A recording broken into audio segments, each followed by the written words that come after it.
अस्सलाम वालेकुम प्यारे बच्चों। आज हम 10वीं क्लास का साइंस फर्स्ट का ग्रेविटेशनल अट्रैक्शन शक्ल कशिश पढ़ेंगे। ठीक है, पेज नंबर 1 पर ज़रा याद कीजिए, किसी शय पर कुव्वत लगाने से क्या असरात हो गए बच्चों, पता है आपको? चलो मैं बताती हूँ। ठीक है यानी आप किसी चीज़ पर फोर्स कुव्वत लगाएंगे तो इस पर क्या असर होगा? वो मुतहरिक हो जाएगी, हरकत में आएगी, तो कुव्वत की सिमत कैसी हो जाएगी? बदल जाएगी, रफ्तार बदल जाएगी और कभी कभी शक्ल भी बदल जाएगी। ठीक है, समझ में आया? अगला सवाल, आपको कुव्वत की कौन कौन सी किस्में मालूम है? कौन कौन सी किस्में मालूम है बच्चों कुव्वत की, जो आपने 9th के सिलेबस के हिसाब से? मुतवाज़न कुव्वत यानी दोनों तरफ बैलेंस कुव्वत, ठीक है, और गैर मुतवाज़न कुव्वत एक तरफ हेवी और एक तरफ लो। बरकी मिकनातीसी कुव्वत इलेक्ट्रोमैग्नेटिक फोर्स, न्यूक्लियर कुव्वत यानी जौहरी तवानाई या एटमी तवानाई। अब नेक्स्ट है, अब हम देखेंगे शकली कुव्वत कशिश के मुतालिक आप क्या जानते हैं। न्यूटन ने, हम सब जानते हैं कि सर आइजैक न्यूटन ने सेब को दरख्त से गिरते वक्त देखा था और इसने जो सोचा था कि तमाम सेब, तमाम चीज़ें आड़ी तिरछी ऊपर की जानिब क्यों नहीं जा रही, वो नीचे क्यों आ रही है, तो उस पर उसने क्या तैयार किया कि कोई भी चीज़ बगैर कुव्वत की हरकत नहीं करेगी। और उसने दो कॉन्सेप्ट निकाला, कशिश शकल का कायनाती कानून और शकली कुव्वत। पहले देखें कि कशिश शकल का कायनाती कानून।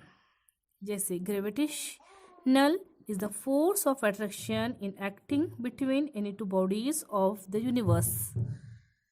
यानी पूरी कायनात, किसी भी जिस्म से मुराद या बॉडी नहीं दी गई है, मतलब किसी भी चीज़ या किसी भी शय के दरमियान जो कुव्वत होती है और वो जो एक दूसरे के अट्रैक्ट करती है, वो कशिश शकल का कायनाती कानून होता है। यानी न्यूटन ने क्या बताया कि पूरी कायनात में हर कुव्वत रखने वाली चीज़ दूसरी कुव्वत रखने वाली चीज़ को अपनी तरफ क्या करती है? खींचती है, और इसने इस खींचने को कशिश शकल का कायनाती कानून का नाम दिया। समझ में आया? अब ये किस बेस पर खींचती है? जिस चीज़ की कमियत ज़्यादा होगी, ठीक है, वज़न ज़्यादा होगा, वो जो है अपनी तरफ क्या करेगी? उसको ज़्यादा कुव्वत से खींचेंगी। जैसे ज़मीन की कमियत ज़्यादा है, किसकी कमियत ज़्यादा है? ज़मीन की। ज़मीन पर मौजूद जो चीज़ें हैं उनकी कमियत कैसी है बच्चों? कम है, इसलिए वो जो अपने ज़मीन की तरफ अट्रैक्ट होती है, ना कि ज़मीन उनकी तरफ जाती है। ठीक है, तो ये जो न्यूटन ने बताया, इससे कशिश शकल का कायनाती कानून कह गए। और यहाँ पर जो गर्दिश दिखाई गई है, ये भी उसी उसूल का एक हिस्सा है जो आप आगे भी पॉइंट्स के बेसिस पर पढ़ेंगे, जो इस चैप्टर में आगे डिटेल्स में बताया गया है। और जो सोलार सिस्टम में जो गर्दिश होती, वो सूरज की तरफ प्लैनेट गर्दिश करते हैं, वो जो है इसी की एक मिसाल है कि दोनों तरफ से इक्वल फोर्स लगाया जाता है। जैसे बेस पर ऐसी गर्दिश मुमकिन होती है, जो आगे हम पढ़ेंगे। ठीक है, अब है ग्रेविटी यानी शकली कुव्वत कशिश, यानी ज़मीन के अंदर मरकज़ में जो एक कुव्वत होती है, जो चीज़ों को अपनी तरफ क्या करती है? अट्रैक्ट, कशिश करती है, वो शकली कुव्वत कशिश होती है। जैसा कि सेब की कमियत कम है, ज़मीन की कमियत ज़्यादा है, तो सेब ज़मीन की तरफ कैसा होगा? आएगा।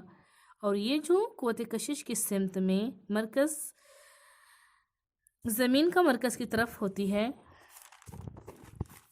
और उस पर यह है कि जो भी चीज़ें हैं नीचे की तरफ आए, उमूदी सिमत में नीचे गिरेगी। तो इस पर न्यूटन ने क्या सोचा कि अगर सेब की ऊंचाई पर यह कुव्वत अमल कर रही है, तो इसके बाद इससे भी ऊंची चीज़ें हैं, जैसे चाँद, उसके प्लैनेट और दूसरी चीज़ जितनी भी ऊंचाई पर मौजूद चीज़ें हैं, सब ये कुव्वत अमल करती है। कैसे करेगी और क्या होगा? तो यही सब जो है मिली जुले सवालात के जवाबात हैं। आगे जितने भी पॉइंट्स बताए हुए हैं, इतने हो ऐसे हो गए पहले कि हम जानते हैं कि किसी भी जिस्म की रफ्तार की कदर या हरकत की सिमत तब्दीली पैदा करने के लिए उस पर कुव्वत का अमल ज़रूरी होता है। यानी आप किसी चीज़ को, किसी जिस्म पर जब तक आप कुव्वत नहीं लगाएंगे, उसकी सिमत, उसकी हरकत, उसकी रफ्तार में तब्दीली नहीं होगी। जैसे हम लट्टू खेलते हैं, इसको हम फोर्स से नहीं फेंकेंगे जब तक वो रफ्तार नहीं पकड़ेगा, अपनी हरकत में नहीं आएगा। इसी तरह टायर से जो खेलते हैं तो जब तक फोर्स से मारा नहीं जाएगा वो हरकत नहीं करेगा। अब किताब में जो है पेज नंबर सफ़ा नंबर 2 पर सर आइजैक न्यूटन के बारे में बताया गया है, वहाँ पर आप सरसरी तौर पर उसको पढ़ लीजिए। ठीक है बच्चों। अब यहाँ बताया है कि दायरवी हरकत दिखाई दे पेज नंबर 2 पर, दायरवी हरकत सर्कुलर मोशन और मरकज़ जो क़ुव्वत सेंट्रीपेटल फोर्स। अब प्रैक्टिकली दिखाया गया है कि डोरी के एक सिरे पर पत्थर बांधिए, डोरी के दूसरे सिरे को हाथ में पकड़कर शक्ल में दिखाए हुए तरीके से क्या करना है, घुमाइए। इस तरह पत्थर दायरवी हरकत करने लगता है। जब तक आप डोरी को पकड़